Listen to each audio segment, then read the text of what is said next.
بسم الله الرحمن الرحيم. الحمد لله رب العالمين، والصلاة والسلام على سيدنا ونبينا محمد صلى الله عليه وعلى آله وأصحابه أجمعين، ثم أما بعد. أيها الأحبة في الله، ما زلنا وإياكم في روضات من روضات الجنة. يقول النبي صلى الله عليه وسلم: إذا مررتم برياض الجنة فارتعوا.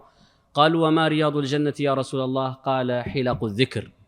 وما زلنا مع أحسن القصص، وهي قصص الأنبياء ومن القرآن، وخصوصا قصة يوسف عليه الصلاة والسلام. ولا أحد يستطيع أن يقص هذه القصة أحسن من قص الله عز وجل لها.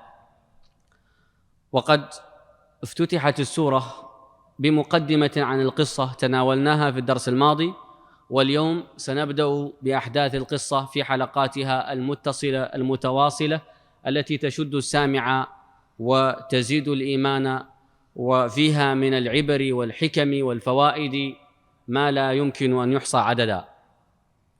توصلنا إلى قول الله عز وجل: لقد كان في يوسف وإخوته آيات للسائلين.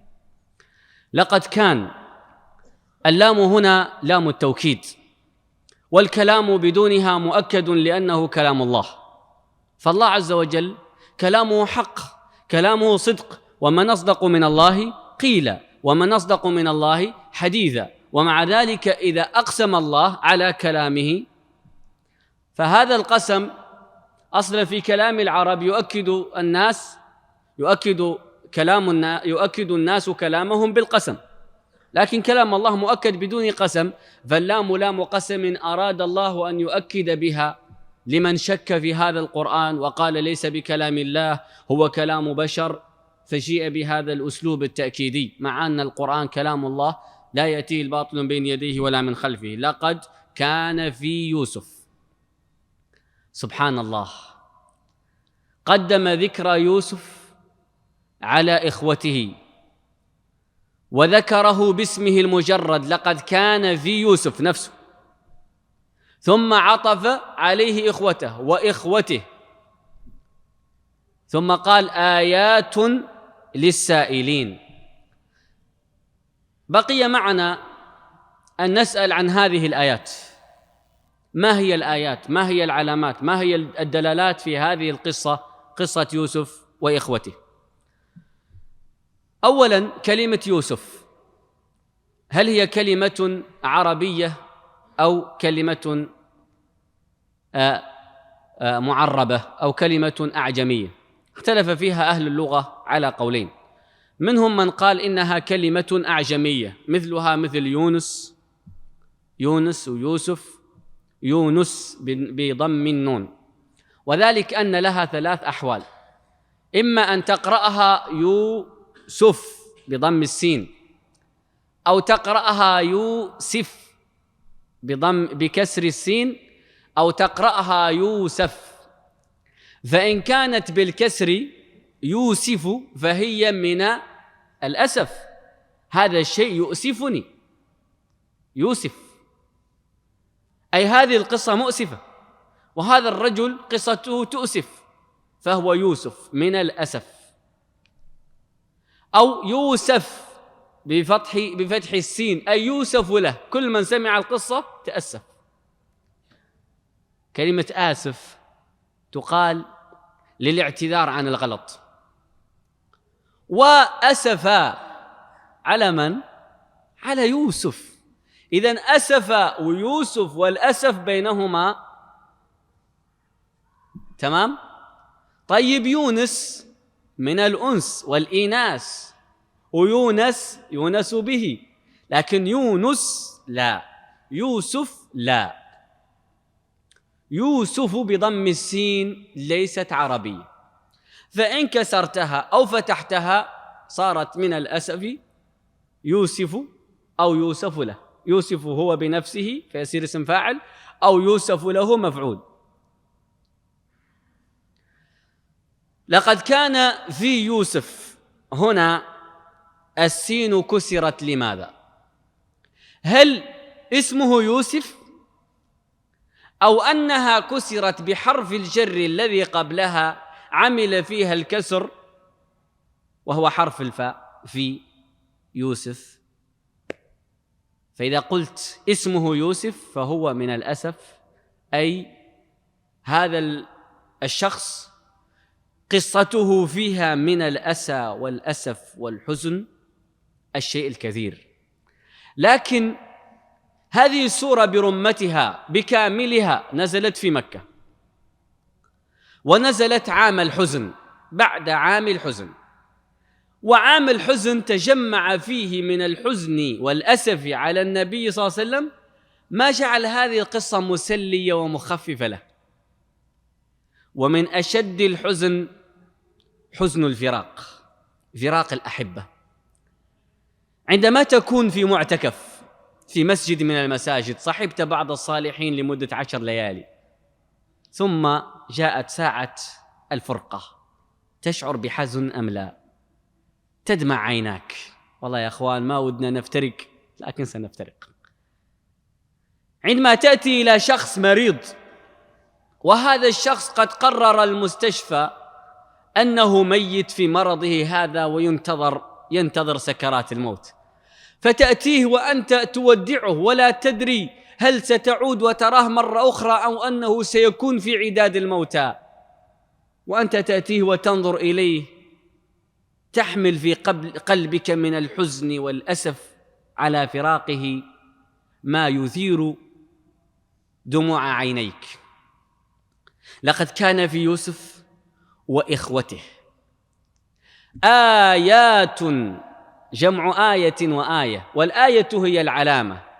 قال آيتك ألا تكلم الناس 3 أيام إلا رمزا، أي علامة حمل زوجتك أن يختم على لسانك فلا تستطيع الكلام إلا بالإشارة والرمز. قال رب اجعل لي آية، اجعل لي علامة. والأصل في الآيات أنها تطلق على العلامات الأرضية الظاهرة التي يعرف بها الحدود، مثل آيات مكة أي علاماتها، تلك آية مكة قد ظهرت، وتلك آية الرياض، وتلك آية كذا أي علامتها. ولذلك الشمس والقمر ماذا قال الله عنهما؟ آيتين، إحداهما آية النهار والأخرى آية الليل. فلو أن الشمس لم تطلع في النهار هل يطلق عليه نهارا؟ لا، لأن علامته لم تأتي وهي الشمس، والليل علامته القمر. ولذلك قال تعالى فمحونا آية الليل وجعلنا آية النهار مبصرة أي علامته.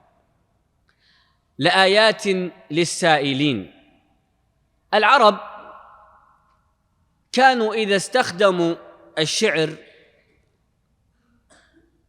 وتحدثوا عن المعارك والقصص يخاطب السائل المجهول، وغالبا ما يكون أنثى، أسائلتي يعني تسألني، لأن الإناث في البيوت ولا يدرين ماذا يحصل خارجها، فإذا رجع الأزواج إلى البيوت واجهتهم الأسئلة، ماذا حصل، من فيه، ماذا حصل. ولذلك طبيعة النساء السؤال عن ما كان وما يكون وما هو كائن إذا كان كيف يكون، كل ذلك يسألون عنه. وما من شيء أكثر أسئلة من النساء في بيوتهن، وخصوصا إذا شكت الواحدة في الرجل، وين كنت، ومن اللي كان معك، وإيش سويت، وتبدأ الأسئلة تلو الأسئلة، لأنهم لا يدرون في الغالب ما وراء الرجل. لكن الرجال إن كان الخبر في مكان بعيد سعى إليه ووصل إليه. فلما كان المخبر بهذه القصة هو الله، كان الخبر غائبا عن الرجال والنساء على حد السواء. ولذلك قال تعالى في سورة النبأ عما يتساءلون. عما يعني عن ماذا؟ عن ماذا يتساءلون؟ وقال سأل سائل بعذاب واقع. والأصل في السؤال كما ذكرت أن يكون من النساء، لكنه لما جاءت الأخبار المجهولة التي لا يمكن أن يتوصل لها إلا بالوحي كان السائل عنها رجال. ونهي الصحابة عن سؤال النبي صلى الله عليه وسلم أو عن كثرة سؤال النبي صلى الله عليه وسلم، فكانوا يفرحون بالأعرابي يأتي فيسأل النبي صلى الله عليه وسلم. طيب هذه القصة هل سئل عنها النبي صلى الله عليه وسلم أم لا؟ هل سئل النبي صلى الله عليه وسلم عن قصة يوسف أم لا؟ يوسف ابن يعقوب، ويعقوب هو إسرائيل، وقريش لا تعلم شيئا عن خبر يعقوب ولا عن خبر أبنائه. وهذا السؤال المفروض أن يكون من من؟ من اليهود. وهنا قال بعض أهل العلم إن اليهود بعثوا هذا السؤال إلى قريش تسأل عنه النبي صلى الله عليه وسلم، أن يخبرهم عن قصة غلام فقده والده فبكى عليه حتى ابيضت عيناه من الحزن، ثم التقى به بعد ذلك ملكا في مصر. من هو هذا الغلام؟ ما قصته؟ ماذا حصل له من قعر البئر إلى عرش الملك؟ فقال الله آيات للسائلين.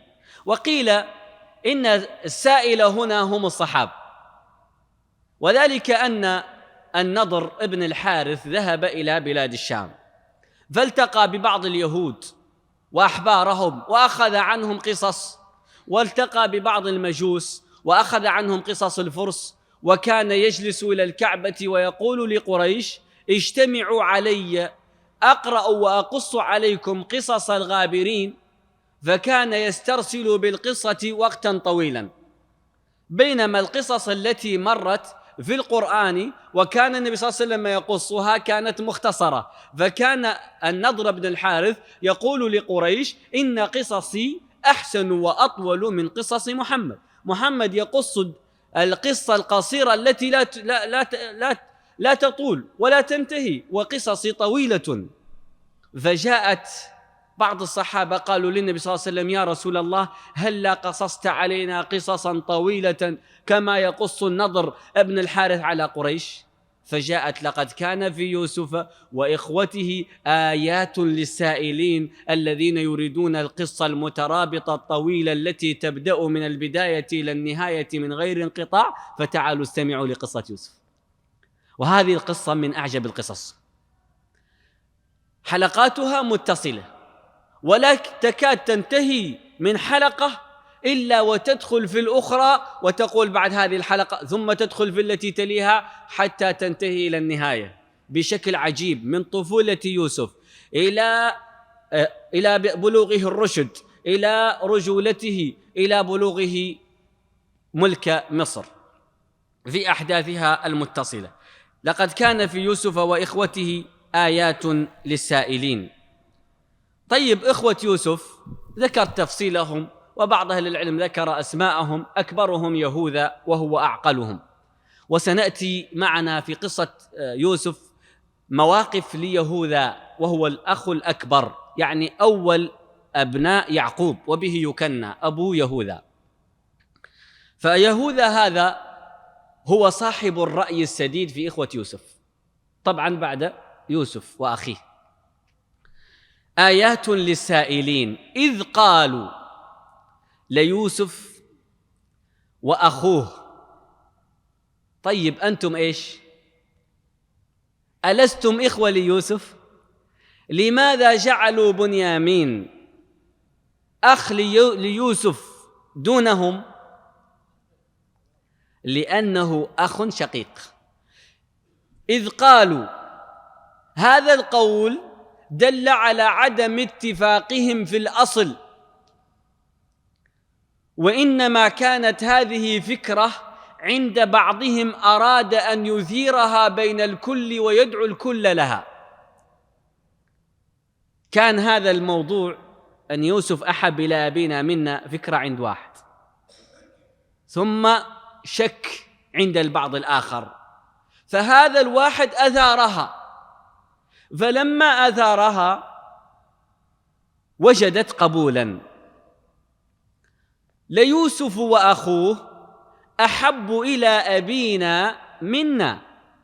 طيب، الميزان الذي وزنوا به ميزان غير الميزان الذي يزن به يعقوب. هم قالوا ونحن عصبة، يعني كيف يكون أبونا يعقوب يفضل غلامين صغيرين على 10 رجال،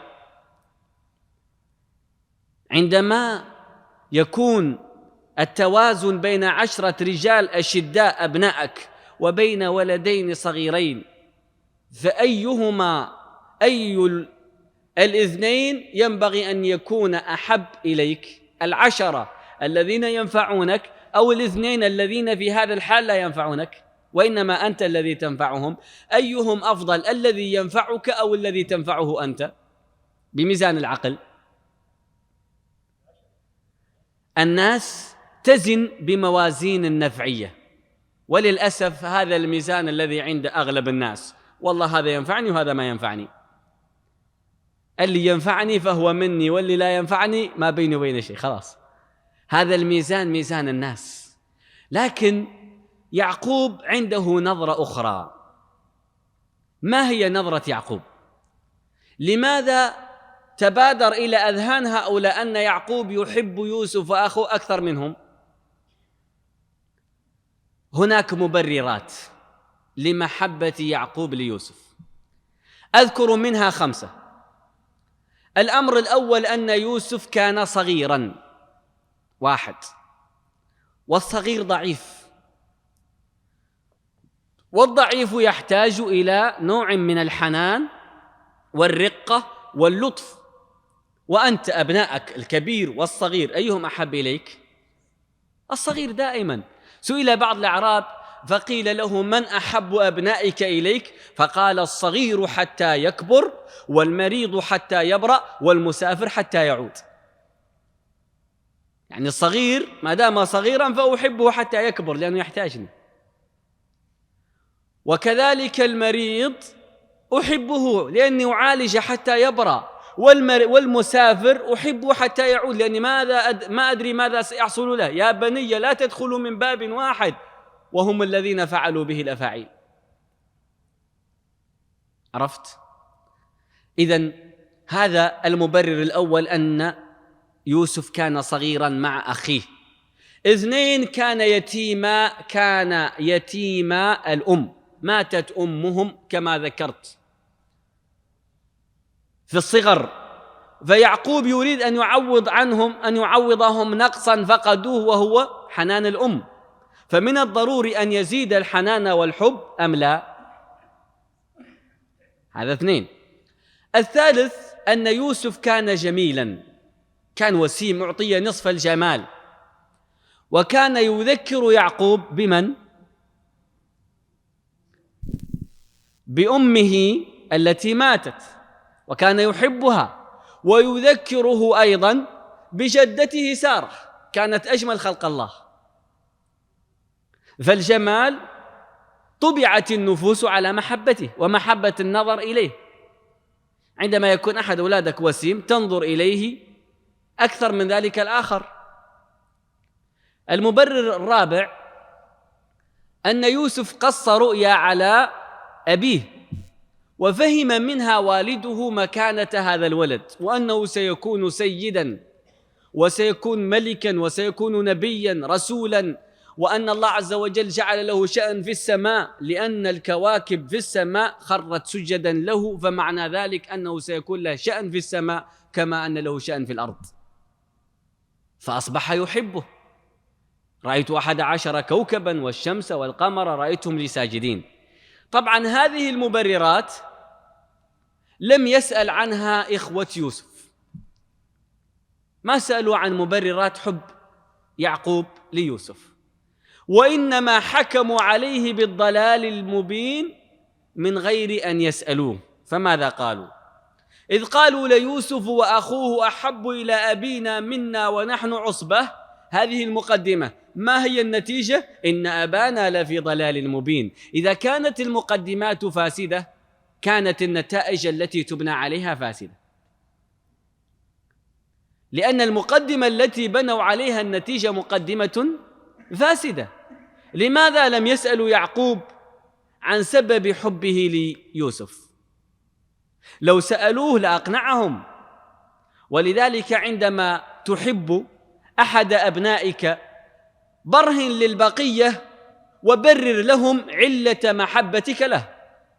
عندما تحب أحد طلابك وأنت مدرس بين لبقية الطلاب علة محبتك لهذا. عندما تحب أحد أصحابك بين لبقية أصحابك علة محبتك لصاحبك. عندما تحب إحدى زوجاتك بين لبقية الزوجات علة محبتك لهذه الزوجة. أعطيكم أمثلة من حياة النبي صلى الله عليه وسلم. النبي صلى الله عليه وسلم أحب أزواجه إليه من؟ هؤلاء الأحياء الجمع، أحبهم عائشة. لكن هذه الجماعة كلها بما فيها عائشة توجد امرأة أخرى قد ماتت أحب إلى النبي صلى الله عليه وسلم منهم كلهم. من هي؟ خديجة.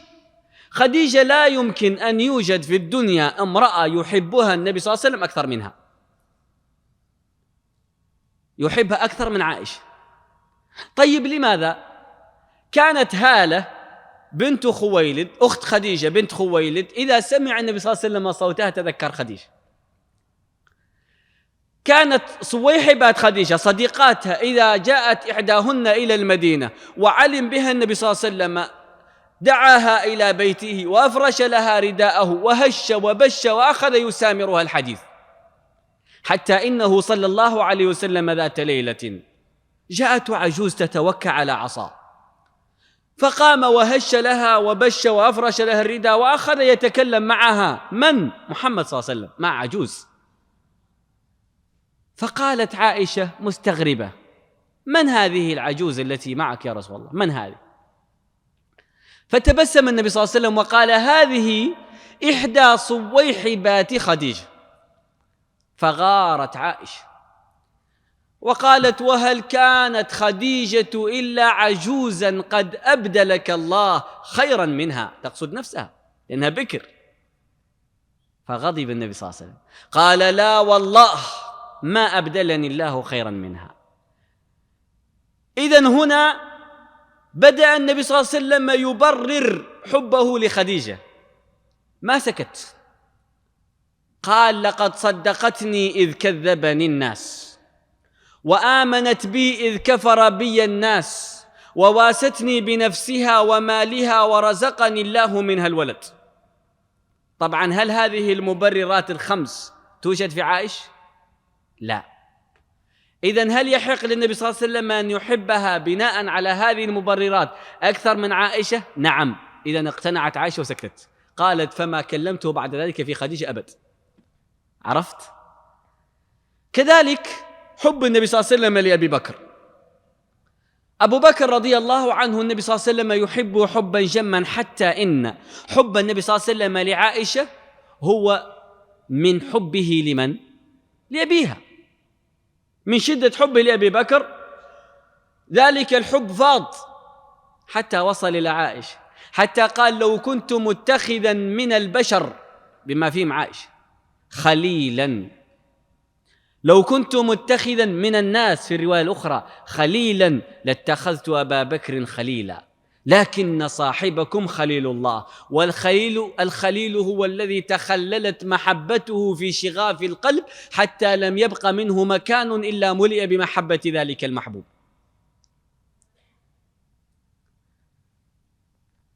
محبة النبي صلى الله عليه وسلم لأبي بكر هل بررها؟ نعم بررها. متى بررها؟ قبل موته. قال: سدوا كل خوخة في المسجد إلا خوخة أبي بكر، ووالله ما علمت برجل أمن علي بمال ولا نفس بماله ونفسه من أبي بكر.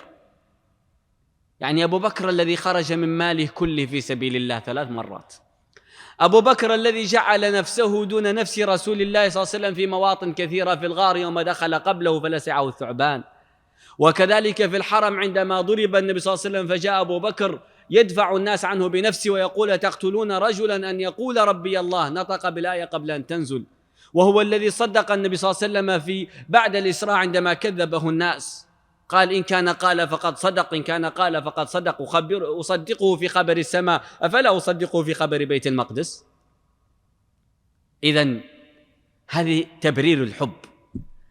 ومن هذا الباب قصة طريفة لبعض العلماء، كان يجلس عنده طلابه، وأحد الطلاب كان له زيادة عقل وعلم، فكان الشيخ يقربه ويدنيه ويحبه، فغار الطلاب، قالوا الشيخ يفضل الطالب علينا فلان، حنا ليه؟ يعني احنا كلنا طلابه، ليش كذا؟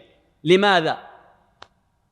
فأراد ذلك الشيخ بعد ما شعر أن يختبرهم ليبين ويبرهن لهم سبب حبه لهذا الطالب، فقال: يوم غد لا درس فيه، وإنما هو يوم راحة لكم، سنخرج فيه إلى البرية، والمطلوب من كل واحد منكم أن يأتي معه بطير بدجاجة، ولكن لتكن حية، لا يأتي بها مذبوح، حتى نذبح ونطبخ ونأكل وتكون فسحة لكم.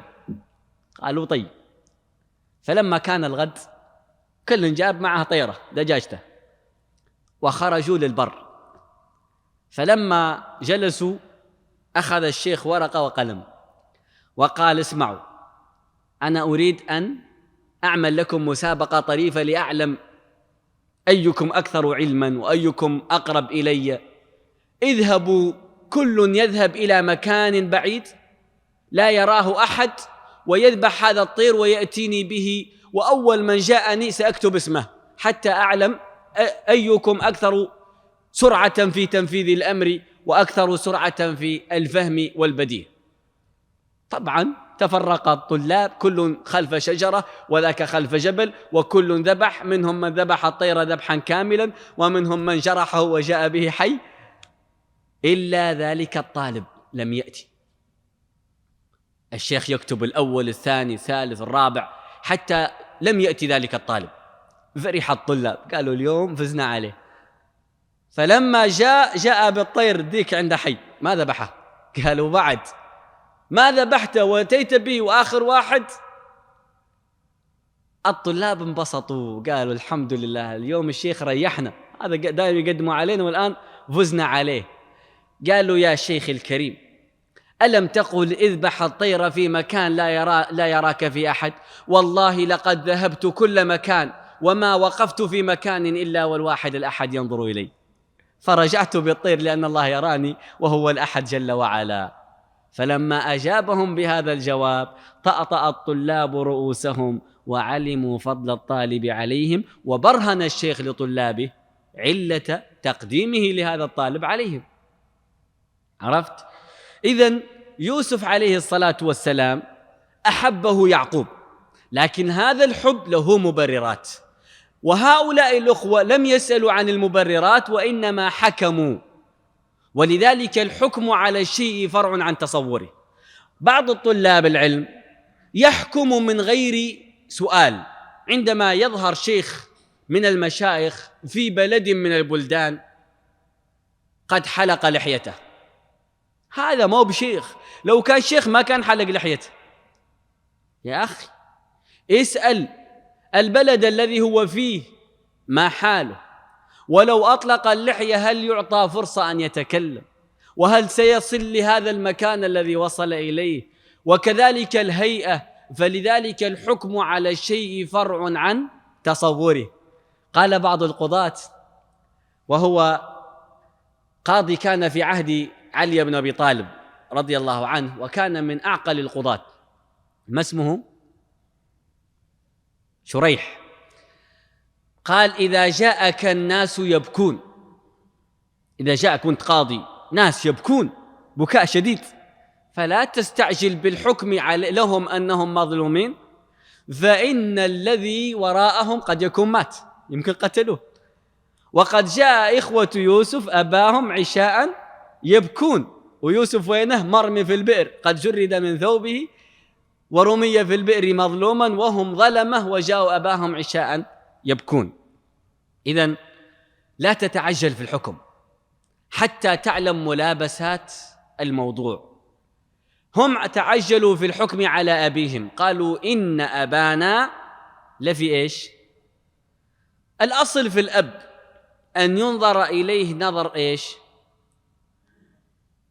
نظر ماذا؟ الأصل في الطالب في الابن أن ينظر إلى أبيه نظر الاحترام والتقدير وحسن الظن.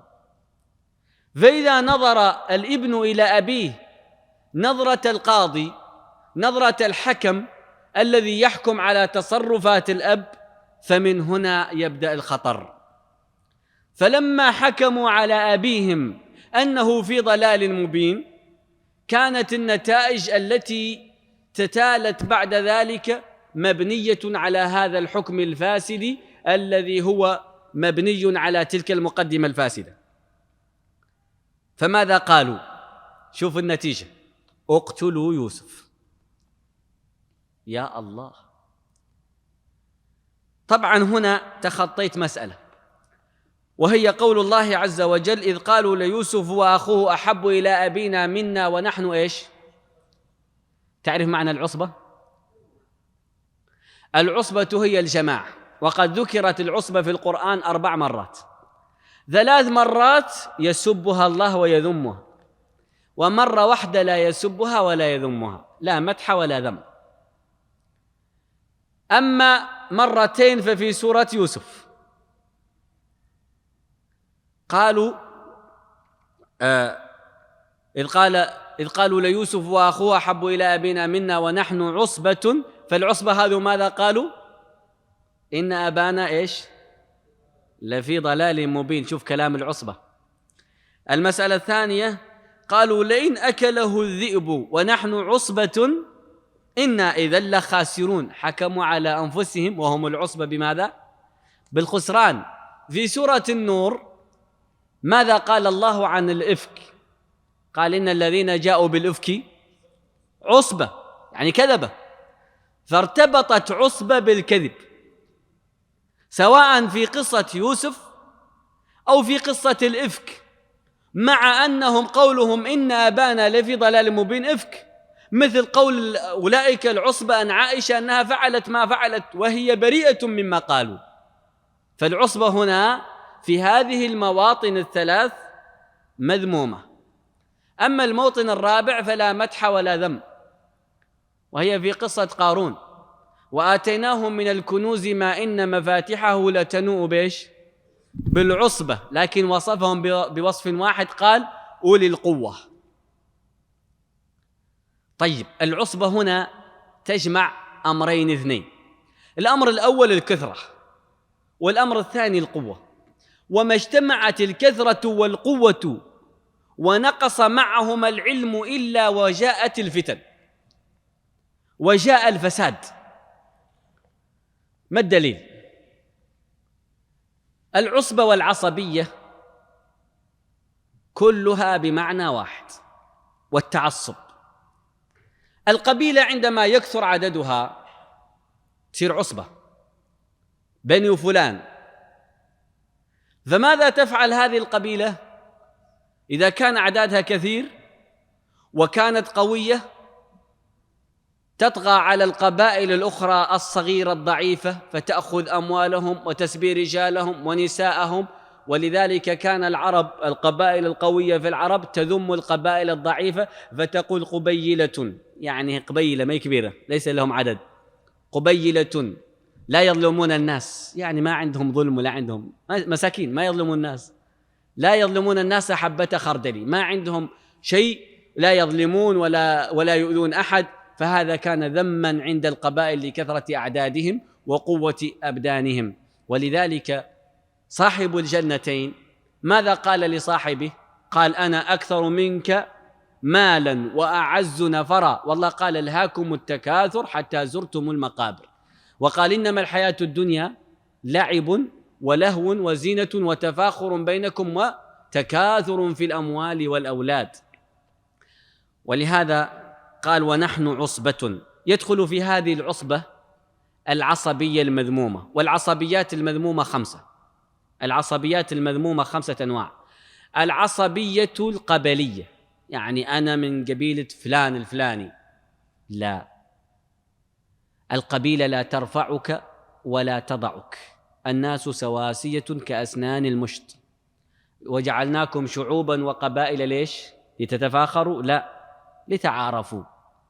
هذه العصبية القبلية مذمومة. العصبية الأخرى الجهوية، التي تنتسب إلى جهة، يعني أنا من الجنوب أو أنا من الشمال أو أنا من الشرقية أو أنا من كذا، هذه مذمومة، فالجهة لا تقدس أحدا.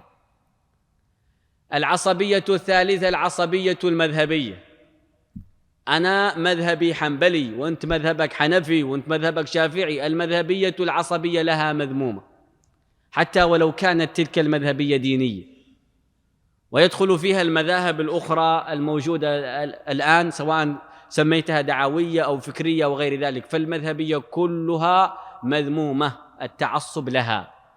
ومنها أيضا العصبية العرقية، ويدخل فيها اللون أبيض وأسود وغيره، فهذه العصبية العرقية مذمومة، لأن الله قال ومن آياته اختلاف ألسنتكم وألوانكم، فجميع هذه العصبيات مذمومة، ولذلك جاء الذم في 3 مواطن للعصبة ومرة واحدة سكت عنها. ونحن عصبة إن أبانا لفي ضلال مبين. ماذا قالوا بعد هذا الخبر؟ قالوا اقتلوا يوسف. هذا الأسلوب أسلوب خطير. اقتلوا يوسف قالها واحد، لكن لما سكتوا كأنما قالوها جميعا، لأن الساكت على المنكر مشارك فيه، فأنت عندما تسكت على المنكر تسمعه وترضى به، فأنت والفاعل له سواء. ولهذا قال الله عز وجل في قصة الناقة، فقال إذ انبعث أشقاها. أشقى من؟ أشقى القوم، وهو واحد. بعث أشقاها فقال لهم رسول الله ناقة الله وسقياها فكذبوه فعقروها. من الذي عقرها؟ رجل واحد، لكن لما سكت القوم عنه وهم ينظرون إليه يرميها ليقتلها شاركوا جميعا في الإثم، فقال الله فعقروها. لأن الساكت على المنكر لا يغيره شيطان أخرس، وهو مشارك في الفعل. أصحاب السبت الذين اصطادوا في السبت تحدث القرآن عن 2 وسكت عن الثالث. قال فأنجينا الذين ينهون عن السوء والبقية وأخذنا الذين ظلموا بعذاب بئيس. طيب، الذين سكتوا ولم يصطادوا ولم ينكروا هل نجوا أو لم ينجوا؟ الصحيح أنهم لم ينجوا، لأنهم شاركوا بالسكوت. عندما ترى بيت يشتعل وترى النار تشتعل ماذا تفعل؟ تسكت حتى يحترق؟ فإذا مات الناس فيه فهل عليك إثم ولا لا؟ لأنك قادر أن تنقذهم، أن تنجيهم. قال اقتلوا يوسف أو اطرحوه أرضا خيارين. الخيار الأول اقتلوه، الخيار الثاني اطرحوه أرضا. أرضا هنا نكرة في سياق الإثبات تفيد العموم، يعني أي مكان، أبعدوا وجهه. أو اطرحوه أرضا يخلو لكم وجه أبيكم وتكونوا من بعده قوما صالحين. يعني هذان الخياران طرحا في وقت واحد، وهو وقت التشاور، وكلاهما خطير على يوسف. الأول قتل وهو خطير، والثاني اطرحه بأرض لا ماء ولا مرعى وهو قتل بطيء. فهنا تكلم الأخ الأكبر يهوذا، فماذا قال؟ أنكر المنكر، قال لا تقتلوا يوسف. إذن الحمد لله إخوة يوسف وجد فيهم رجل صالح وهو يهوذا، قال لا تقتلوا يوسف. إذن هو درأ مفسدة كبرى بمفسدة أخرى دونها. وأخذ الفقهاء الأصوليين من هذه القاعدة، من هذه الآيات، قاعدة، وهي درء المفسدة الكبرى بمفسدة دونها، أو ارتكاب أخف الضررين، أو ارتكاب أهون الشرين. عندك شر، القتل شر، وطرحه في أرض لا ماء ولا مرعى شر، لكن طرحه في أرض شر أهون من القتل، ورميه في البئر شر أهون من الشرين اللذين قبله، لأن البئر أقل ما فيها يأمن من الوحوش والسباع المفترسة، وأيضا لا يموت عطشا لأن الماء عنده، وأيضا يمكن فيه وسيلة للنجاة أن البئر سيأتي إليها الناس فقد يتعلق بدلو ثم يأخذه الناس ويمشون به حيا. فهنا ماذا فعل يهوذا؟ أنقذ أخاه من الموت المحقق، لا تقتلوا يوسف، وأنقذه من الموت البطيء واطرحوه أرضا، واقترح اقتراحا وافق عليه الجميع، وأيضا طرح هذا الاقتراح بأسلوب إن كنتم فاعلين، يعني إن كان ولا بد. قال: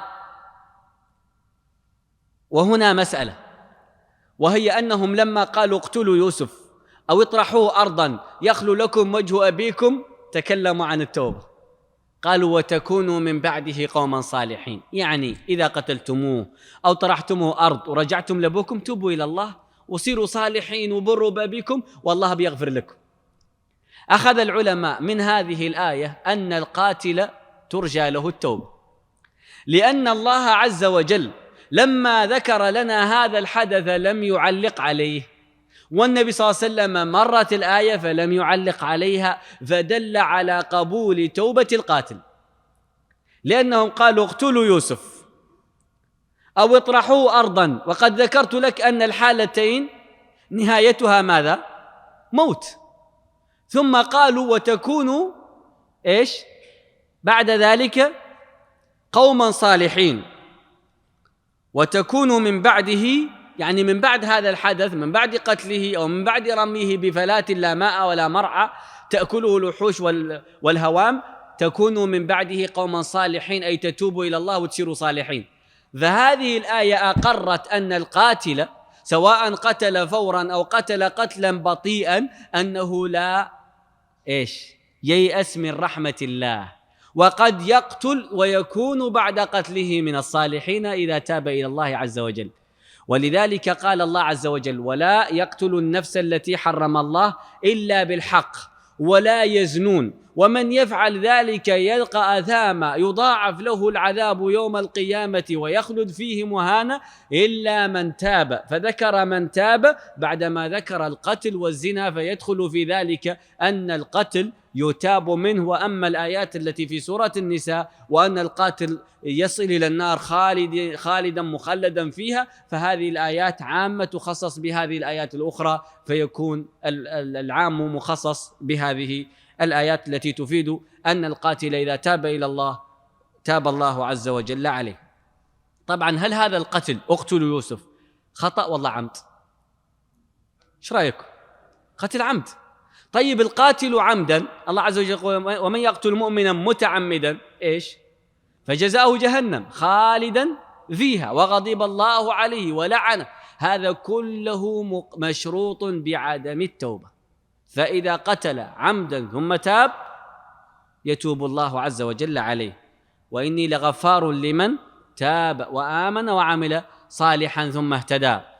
قل يا عبادي الذين أسرفوا على أنفسهم لا تقنطوا من رحمة الله. وتعلمون قصة الرجل الذي ذكرها النبي صلى الله عليه وسلم، قتل كم نفس؟ 100 نفس ثم تاب، فهل تاب الله عليه؟ تاب الله عليه وأدخله الجنة. وموسى قال: وقتلت نفسا، ومع ذلك تاب الله عز وجل عليه، قال: وأخاف أن يقتلون، إلى آخره. طيب هنا يقول أيضا: قال قائل منهم. سبحان الله، الله عز وجل لم يقل قال يهوذا، لأن العبرة ليست بشخص يهوذا، العبرة بالقول، فانظر لذات القول لا للقائلين. الحق إذا جاء لا ينظر من قال به. لو كان المتكلم بالحق الشيطان الرجيم فخذه. ولهذا النبي صلى الله عليه وسلم قال لأبي هريرة: ماذا؟ صدقك وهو كذوب. فإذا قال الحق شخص ولو كنت تكرهه ولو كنت تبغضه ولو كان ظالما، هل يقبل الحق منه والله لا؟ نعم يقبل. طيب الباطل إذا قاله شخص أنت تحبه تقبل الباطل من حبيبك؟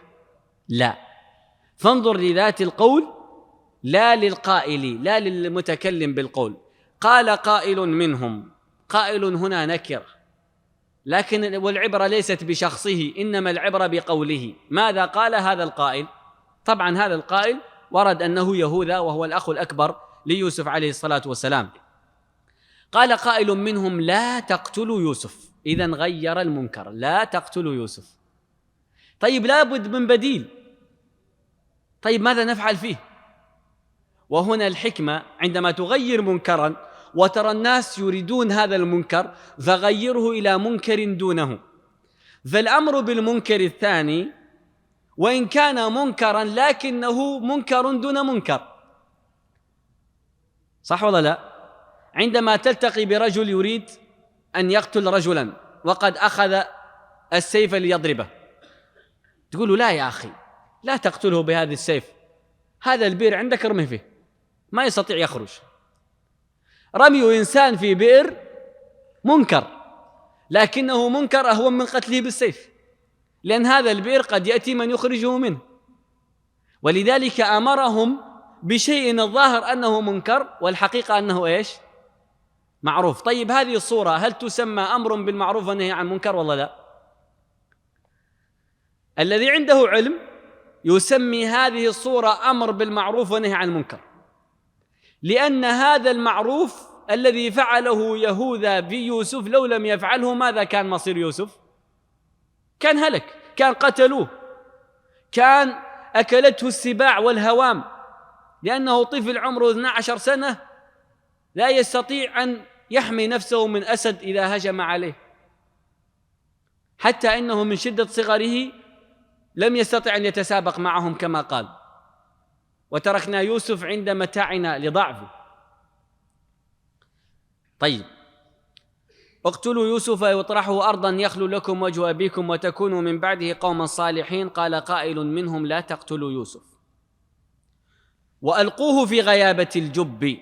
غيابة الجب، هذه الآية فيها قراءتين، فيها غيابات وهذه رواية نافع، وفيها غيابة. طيب ما هي الغيابة وما هي الغيابات؟ الغيابة مفرد غيابات، وهي مشتقة من الغيب، يعني الشيء الذي يغيب فيه يوسف عن الأنظار. أراد أن يغيب يوسف عن أنظارهم، وأن يغيبه عن أنظار السباع والهوام التي تبحث عن ما تأكله في البر. وألقوه فيش؟ في غيابة الجب. ما هو الجب؟ الجب هو البئر، وسمي الجب جبا لأنه في جيب الأرض، لأنه شيء جيب داخل الأرض. الآن هذا تسميه ماذا؟ جيب. والجيب الشيء الذي يكون داخلا يدخل فيه الشيء، فالبئر سمي جبا لأنه يجب ما حوله، يعني كل شيء يجب ما فيه أي يستر ما فيه. فإذا دخل الدلو فيه وتدلى فيه جبه أي ستره، ولما دخل فيه يوسف غاب فيه غيابات الجب. وقيل الجب هو البئر التي لم تصلح، يعني ما فيها أعواد من أطرافها تمنع عنها الرمال، قابلة أن تسقط، وجب الشيء إذا سقط. فالجب يعني البئر المتهالكة التي هي قابلة أن يسقط بعضها على بعض. وألقوه في غيابات الجب. وهنا خيارين أمام يوسف. الخيار الأول أن تأتي سيارة فتأخذه، والخيار الثاني أن يسقط عليه البئر فيكون قبرا له. لو لم يخرج ماذا حصل؟ كان البئر قبرا له. طيب كلا الخيارين خير من الخيارين الأولين. الخيار الأول قتله وتركه، وهذا خيار سيء. الخيار الثاني تركه حيا حتى تأكل السباع، وهو خيار آخر سيء. وخيارين أحدهما طيب، أن تأتي مرة فتأخذه وهذا ليس بأيديهم، أو يبقى في الجب حتى يكون قبرا له، وهذا خير له من أن يترك فوق الأرض. أو اطرح. يقول في غيابات الجب يلتقطه بعض السيارة. ما هي السيارة؟ السيارة القافلة. طيب انظر إلى حكمة الله عز وجل وماذا حصل. خرجت قافلة من مدين متوجهة إلى مصر، وكان بين مدين ومصر طريق، وهذا الطريق طريق تجارة، مثل ما بين الحجاز والشام. ما بين الحجاز والشام رحلة الشتاء والصيف، ما بين مدين ومصر رحلة أخرى، رحلة تجارة كانت موجودة. هذه السيارة ضلت طريقها، يعني ما عاد تعرف الطريق، فضاعوا حتى دخلوا الشام ووصلوا إلى بادية الشام، ووصلوا إلى البئر التي رمي فيها يوسف، فأرسلوا واردهم، أرسلوا واحد وهو الوارد الذي يأتي بالماء، يبحث عن الماء ويأتي به، فأدلى دلوه. أدلى الدلو يعني أدخل الدلو داخل البئر، فأدلى دلوه. طبعا هذه سنأتيها في التفاصيل عند السيارة. نرجع إلى إخوة يوسف. طبعا هذه كانت الحلقة الأولى، وهي التشاور ماذا نفعل بيوسف.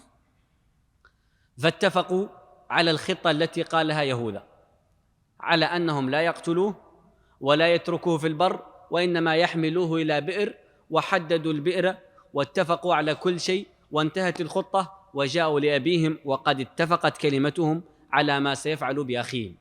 فماذا قالوا لأبيهم؟ قالوا يا أبانا ما لك. شوف مالك، شوف الأسلوب اللي خاطب به أبوهم. يا أبانا ما لك لا تأمنا على يوسف وإنا له لناصحون. سبحان الله، هذا الأسلوب الذي خاطبوا به أباهم، ما لك لا تأمنا على يوسف وإنا له لناصحون. النصح يقتضي ماذا؟ يقتضي النصرة، يقتضي المحبة، يقتضي الحفظ، يقتضي كل المعاني التي هي طيبة. ولذلك الدين ماذا؟ نصيحة لله ولرسوله ولكتابه ولأئمة المسلمين وعامتهم. وإنا له لناصحون. ثم قالوا أرسله معنا. أرسله، هذا فعل ماذا؟ فعل أمر. أرسله معنا متى؟ غدا. لماذا؟ يرتع ويلعب، وإنا له لحافظون. وهنا قطعوا وعدين على أنفسهم. الوعد الأول إنهم له لناصحون، والوعد الثاني إنهم له لحافظون. كم وعد؟ وعدين. وهذين الوعدين هما موثقين من الله، يعني أعطوا آباهم موثقين من الله أن ينصحوا يوسف ولا يخذلوه، وأن يحفظوه ولا يتركوه. وإنا له لحافظون. فماذا أجابهم يعقوب؟ قال إني ليحزنني أن تذهبوا به. هذا رقم واحد، يعني ما أقدر أصبر عن فراقه، إذا مشى عني أحزن. هذا واحد. واثنين، وأخاف أن يأكله الذئب. ثم عذرهم قال وأنتم عنه غافلون، يعني ما يمكن يأكله الذئب وأنتم حافظون له، ما يمكن يأكله الذئب وأنتم ناصحون له، ما يمكن يأكله الذئب وأنتم حاضرون، لكن تغفلوا عنه لأن حبكم له ليس مثل حبي أنا له، فإذا كان معي سأحفظه، وإذا ذهبتم معه غفلتم عنه، فعندئذ ممكن يأكله الذئب، ويبقى حزني دائما متصلا، وأنا لا أريد أن يفارقني حتى لا أحزن. إنه لا يحزنني أن تذهبوا به. هذا واحد. وأخاف أن يأكله الذئب. ثم عذرهم قال وأنتم عنه غافلون. فماذا قالوا؟ قالوا لئن أكله الذئب، افرض أن الذئب أكله، لئن أكله الذئب ونحن عصبة، حنا عصبة أقوياء شباب، إنا إذن لخاسرون. طيب، هل هذا الجواب مقنع؟ طيب ماذا حصل؟ يعقوب هم كلهم أبناء، وهذا يدل على أن الأبوة معاني. فماذا حصل؟ أرسله معه، قال القرآن فلما ذهبوا به، فلما إيش؟ ذهبوا به. قال أهل التفسير أخذوا يضربونه، أول ما طلعوا به أخذوا يضربونه، فيستغيث بالواحد فيضربه، فيذهب الآخر فيستغيث به فيضربه مثل الكرة، كل ما جاء الواحد ضربه، حتى كاد أن يهلك. طفل بين رجال قد تجمعوا عليه لضربه. طيب هذا سببه ماذا؟ الحسد. فلما ذهبوا به وأجمعوا أن يجعلوه في غيابة الجب، يوم وصلوا إلى الجب، إلى البئر، تعلق يوسف بأطراف البئر، مسك طرف البئر، فكانوا يضربونه على يديه حتى انفكت من أعلى البئر فسقط فيه. غاب عن أعينهم غيابة الجب. فجاء أحدهم يحمل صخرة ليلقيها على يوسف من أعلى، إلا أن البئر هذا كان من أسفل وسيع ومن أعلى ضيق، فمسك يهوذا وهو الابن الأكبر يد ذلك الذي حمل الصخرة وأبعدها، وقال أما يكفي ما فعلتم؟ يعني كافي أنه يموت لوحده، استعجل له الموت. فتركوه وبقوا عنده حتى غابت الشمس. والعادة أنهم يرجعون العصر قبل غروب الشمس، فيعقوب ينتظر يوسف يعود، ما جاءوا، غربت الشمس وما جاءوا، حضر وقت العشاء وما جاءوا، فجاءوا يبكون. لما اقتربوا من بيت يعقوب أخذ يبكون بكاء مرتفع. جاءوا أباهم متى؟ عشاء. طيب ليش ما جاءوا العصر كالعادة؟ لأنهم لو جاءوا العصر عرف الكذب في وجوههم، فاختاروا العشاء حتى تكون الظلام والسواد على وجوههم ولا يبقى إلا الصوت، والصوت قد لا يفرق بين صوت الصادق وصوت الكاذب، لكن الوجه يبين الصدق من الكذب. فجاوباهم في وقت الظلام عشاء يبكون. فماذا قالوا؟ وهذا البكاء كان منهم جميعا. فماذا قالوا لما جاوباهم؟ قالوا يا أبانا، شوف الحجة، يا أبانا إنا، طبعا أول ما جاءوا خرج لهم يعقوب، وين يوسف؟ عسى ما شر. فردوا عليه قالوا يا أبانا إنا ذهبنا نستبق. شوف هذا اللي قبل شوي يقول وإنا له لناصحون، ويقول وإنا له لحافظون، ويقول لئنك له الذئب ونحن عصبة إنا إذا لخاسرون. شوف إنا وإنا وإنا كل هذا، ومع ذلك ماذا قال؟ قالوا يا أبانا إنا ذهبنا نستبق. الاستباق رياضة، سواء كان السباق في الجري أو استباق بالدواب إذا كانت عندهم دواب، أو الاستباق في الرمي، كلها تعتبر استباقا. وهذا دليل على مشروعية المسابقات المفيدة. فالمسابقات في الحافر، والمسابقات في العلم، في حفظ القرآن، في حفظ الحديث، في حفظ السنة، في الفقه، كلها جائزة. ذهبنا نستبق. وهذا دليل على جواز الرياضة البدنية، وأن هؤلاء الأسباط وهم أبناء نبي يتسابقون رياضة، سواء كانت بدنية أو ذهنية أو عقلية، سواء كانت شيء من ذلك. إنا ذهبنا نستبق. ثم ماذا فعل؟ قال وتركنا يوسف عند متاعنا. المتاع الذي عندهم وتركوا يوسف عنده ما هو؟ قيل ثيابهم، لأنهم ذهبوا يستبقون فتركوا ثيابهم عند يوسف، لأن الثوب يمنع من الجري. الإنسان إذا أراد أن يجري شيء يفعل؟ يفسخ ثوبه. فسخوا ثيابهم وتركوها عند يوسف. هذه الحجة اللي قالوا وتركنا يوسف عند متاعنا. ما شاء الله، هم أخذوا قالوا يرتع ويلعب، وهن يقولوا تركنا يوسف عند متاعنا، ما لعب وما رتع لأنه ما مشى معهم، وتركنا يوسف عند متاعنا فأكله الذئب. ليش قالوا أكله الذئب؟ لأن يعقوب قال إني لا يحزنني أن تذهبوا به وأخاف إيش؟ أن يأكله الذئب. لو لم يقل يعقوب وأخاف أن يأكله الذئب لما أعطاهم حجة، فقالوا زين ما دام قال أكله الذئب قد أعطانا حجة نقولها له، نقول أكله الذئب، أنت تخاف أنه يأكله الذئب، إذن أكله الذئب خذها. ومسكين الذئب دحين بيكذبون عليه. قال فأكله الذئب. ثم جابوا العيد بما قالوا وما أنت بمؤمن لنا ولو كنا صادقين. يعني أنت ما أنت مصدقنا حتى لو كنا صادقين. معناته إيش؟ معناته أنهم كذبين. يعني ما أنتم مصدقنا حتى لو كنا صادقين. أي نعم أنتم الآن، لأن حتى هنا تفيد الغاية، فالغاية الصدق لم تحصل. وما أنت بمؤمن أي بمصدق لنا ولو كنا صادقين. ثم جاء القميص يبين كذبهم.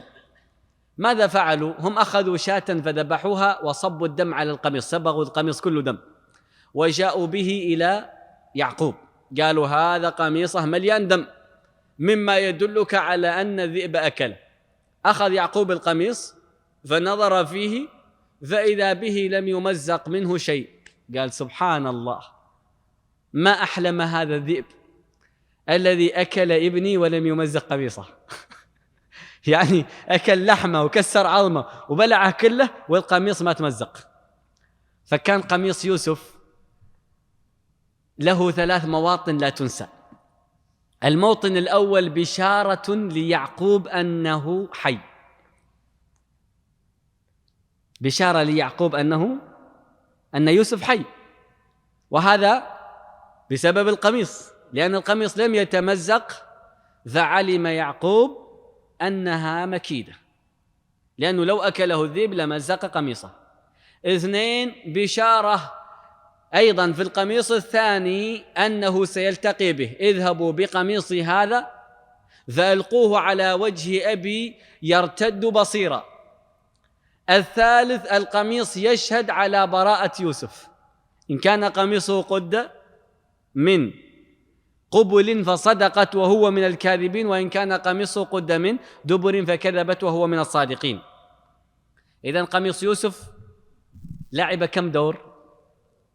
أدوار كثيرة. دور حياة يوسف، دور براءته، دور أن يلتقي مع أبيه. قال إني لأجد، فلما فصلت العير قال إني لأجد ريح يوسف لولا أن تفندوا. طبعا هنا مسألة سنأتيها عندما نصل لقصة قميص يوسف ورائحة يوسف، إني لأجد ريح يوسف. وجاءوا على قميصه بدم كذب، دم كذب. هذا الدم هم يدعون أنه دم من؟ يوسف، والحقيقة أنه دم شاة. إذن هذا الدم مكذوب على يوسف أنه دمه وهو ليس بدمه، فالدم نفسه قد كذب عليه، والذئب قد كذب عليه، فالذئب بريء من يوسف بدم كذب. فماذا قال يعقوب؟ قال بل سولت لكم أنفسكم أمرا فصبر جميل. طيب هنا كان يعقوب قادر على أن يغضب على أبنائه ويعاقبهم ويطردهم، ولم يفعل. لماذا لم يطردهم ويعاقبهم ويغضب عليهم؟ مثل بعض الناس إذا غضب من ولده قال اطلع عني.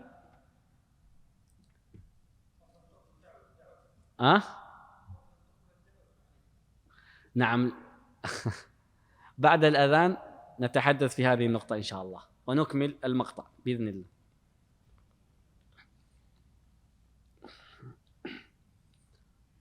الحمد لله.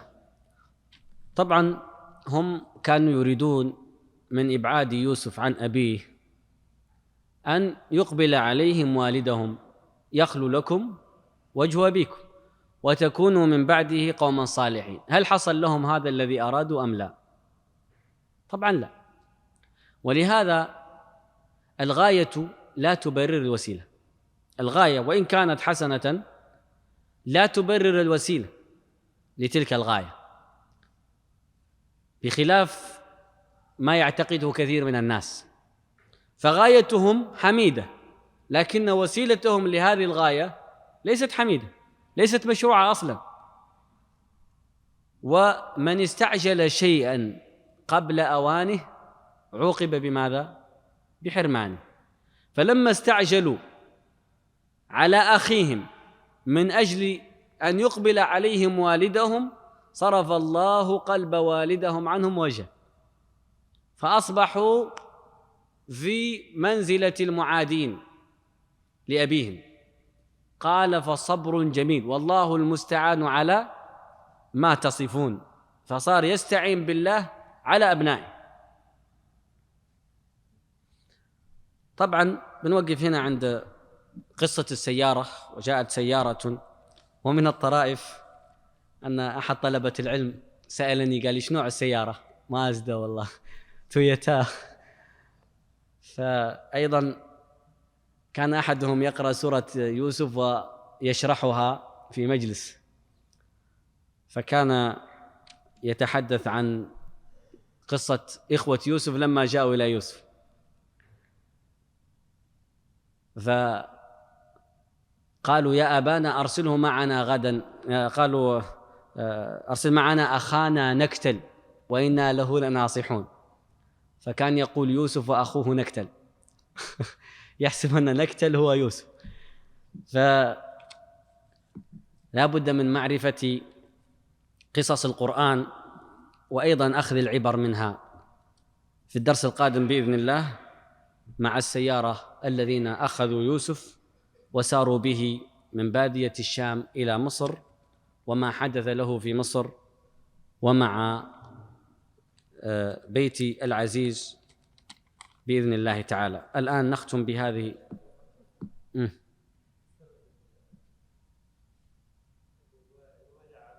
أيوة جزاك الله خير. سمي الإنسان إنسان لنسيانه. لماذا لم يدع على أولاده وقد فعلوا هذه الفعلة الشنيعة؟ لو أن أبناؤك فعلوا مثل ما فعل أبناء يعقوب بابنك الصغير ماذا تفعل؟ شو تسوي؟ شو تسوي أنت؟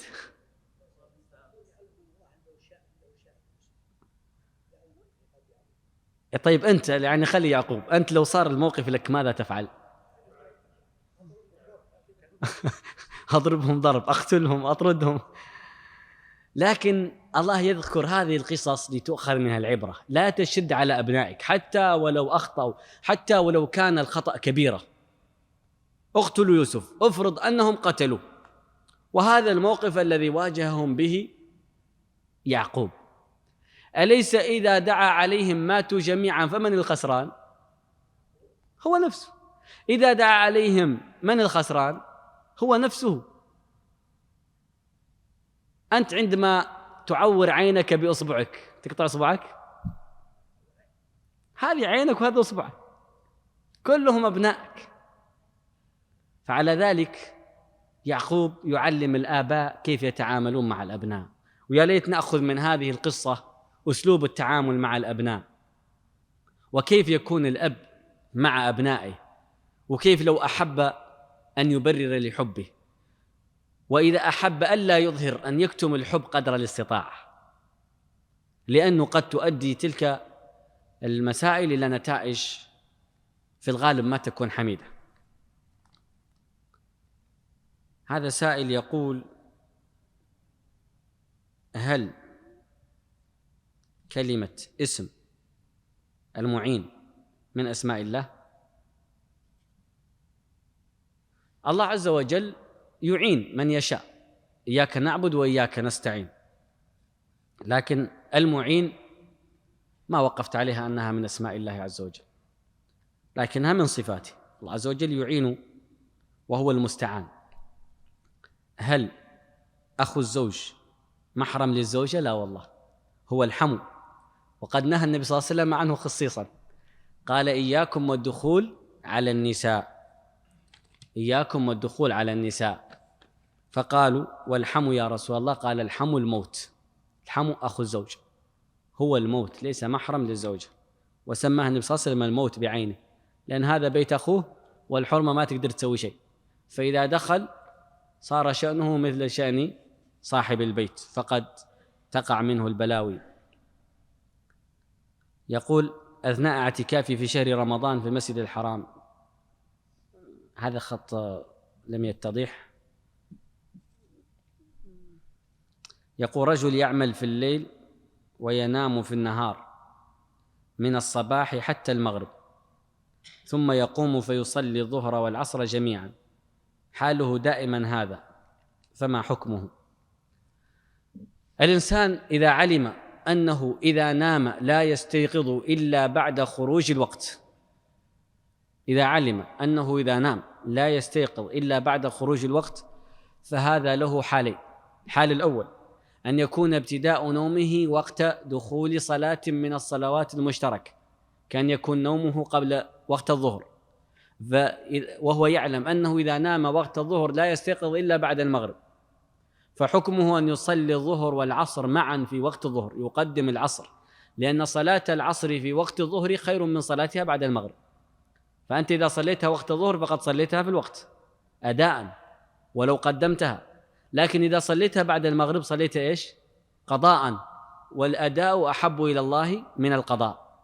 أما هذا السائل يقول أنه يعمل بالليل وينام من بعد الفجر إلى المغرب، ثم يبدأ دوامه من المغرب إلى الفجر، ويصلي الظهر والعصر بعد المغرب، وهذا ديدن وهذه حياته. هذا الدوام الذي يؤخر به الصلاة عن وقتها لا يجوز له، وهذا العمل لا خير فيه، فينبغي لهذا الإنسان أن يراعي أوقات الصلاة، فإن استطاع أن يستيقظ قبل الظهر ويصلي الظهر والعصر ثم يرجع ينام فعل، وإن لم يستطع ترك هذا العمل وبحث عن غيره، لأن الصلاة هي أهم شيء.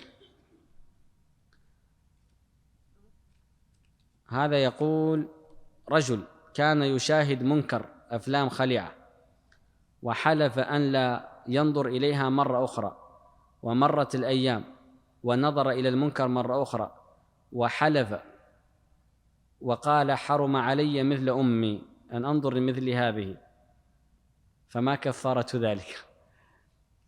أولا هذا حرم علي مثل أمي أمها لا يجوز له النظر إليها، هذا في غير محله، لأن ذاك الظهار إذا حرم زوجته، لأن زوجته إذا قال زوجته مثل أمه، لكن إذا قال هذه الأفلام مثل أمي محرم علي أن أنظر إليها، يعني ظاهر منها، هي أصلا محرمة أشد من أمك، فعلى ذلك هذا الكلام لا يزيد ولا ينقص، فعليك أن تتوب إلى الله ولا تعود إليها مرة أخرى، ولا يلزم كفارة ظهار، لأن الظهار إنما يحصل مع الزوجة. الله قال: ما هن أمهاتهم. يقول: نتمنى أن تعطينا درس آخر في يوم آخر في التوحيد أو الفقه، ويا ليت يكون يوم السبت. على العموم نمشي مع الدرس الواحد، لعلنا أن نستمر عليه، أخشى أن تملوا أصلا من درس واحد في الأسبوع، أخاف تقول خلوه في الشهر مرة. يقول: هل كان هناك تأثير ليوسف على شعب مصر عندما ملكهم؟ ما هو بس شعب مصر، كان له تأثير على العالم كله عندما ملك مصر، لولا الله عز وجل ورحمته بأهل مصر وأن ساق إليها يوسف كان هلكت مصر كلها بسبب ال7 سنوات العجاف، لأنهم كان أكلوا طعامهم وجات 7 سنوات لا طعام فيها فيموتوا جوعا، فيوسف كان وجوده في مصر رحمة من الله لبقاء النسل البشري فيها أصلا. الآن بلغوا 80 مليون ما شاء الله تبارك الله، لو كان يوسف ما جاءهم كان إيش؟ ولذلك يوسف والأنبياء جميعا هم رحمة من الله، فما أرسل الله نبيا إلا رحمة، ولذلك ينبغي لأهل مصر أن يجعلوا نسبهم كما ذكرت في درس ماضي واتصالهم بالأنبياء العظام الذين ظهروا في أرضهم، وليس بالفراعنة الذين غضب الله عز وجل عليهم. فتاريخ مصر قبل فرعون كان مع يوسف ومع موسى عليه الصلاة والسلام ومع الصالحين الذين كانوا في مصر وذي القرنين وغيرهم. وأما فرعون ذي الأوتاد الذين طغوا في البلاد فأكثروا فيها الفساد، فمثل هذا ليس له تاريخ ولا ينبغي أن يؤرخ به ولا يعتد به. يقول: عندي سؤال يحيرني جدا، هل كفار قريش وأهل الكتاب كانوا يعلمون عن الأقوام والأمم السابقة التي أهلكهم الله بكفرهم وطغيانهم، أم أن القرآن هو الذي أخبرهم بذلك مثل قوم موسى ولوط وعاد ونوح؟ أهل الكتاب كانوا يعلمون ذلك، لأن الله قال إن هذا لفي الصحف الأولى صحف إبراهيم وموسى. وأما كفار قريش فما كانوا يعلمون شيء، كانوا جهلة، ولذلك سماهم الله الأميين، قالوا والذي بعث في الأميين رسولا، فهم أميون لا يعلمون شيئا. يقول هذا السائل: ما هو رأي فضيلتكم في ختان البنات، وهل فيه مصلحة أم لا؟ طبعا قريش ما كانت تختن البنات، والأنصار كانوا يختنون البنات. وسألت امرأة النبي صلى الله عليه وسلم من الأنصار عن ختن البنات، فقال أذن لها فيه وأمرها ألا تكثر، يعني أن يكون شيء قليل منه، فقليل من الختان لا يضر ولا بأس به، وأما الإكثار منه فمنهي عنه شرعا، فهو يعين على العفة. وأما ما يفعل في مصر وفي بعض الدول كالسودان وغيرهم ما يسمى بالختان الفرعوني فهذا منكر ولا يجوز. نعم، اسأل عنه أهل مصر وأهل السودان. يقول: ما معنى كلمة إسرائيل، ولماذا سمي إسرائيل بإسرائيل؟ هذا ذكرته في أول درس، أنه قيل إسرائيل يعني سرى من الليل، وقيل الساري إلى الله، لأن إيل في العبرية هي اسم من أسماء الله، وإسرى يعني الساري إلى الله أي المهاجر إلى ربه. نعم. هذا يقول: رجل يأتي بوالدته، نذر أن يأتي بوالدته للحج من خارج المملكة، يريد أن يأتي بوالدته للحج من خارج المملكة، لكن والدته معتدة لوفاة أبيه وتنتهي عدتها في ثاني أيام العيد في منى، فهل يجوز أن تحج علما بأن الحج فريضة؟ لا، ما تحج، ما تخرج من بيتها حتى تنتهي العدة، وإذا انتهت العدة وشاءت بعد ذلك أن تحج أو تعتمر فلتفعل. الله عز وجل قال: لا تخرجوهن من بيوتهن ولا يخرجن، فنهى عن إخراج المعتدة من بيتها. يقول: أشهد الله على محبتكم والحاضرين، أحبك الله يحبتنا فيه، أرجو من الحاضرين أن يدعو الله لإحدى أخواتي بالشفاء، نسأل الله العظيم أن يشفيها ويعافيها، وصلى الله وسلم وبارك على سيدنا محمد وعلى آله وأصحابه أجمعين، والسلام عليكم ورحمة الله وبركاته.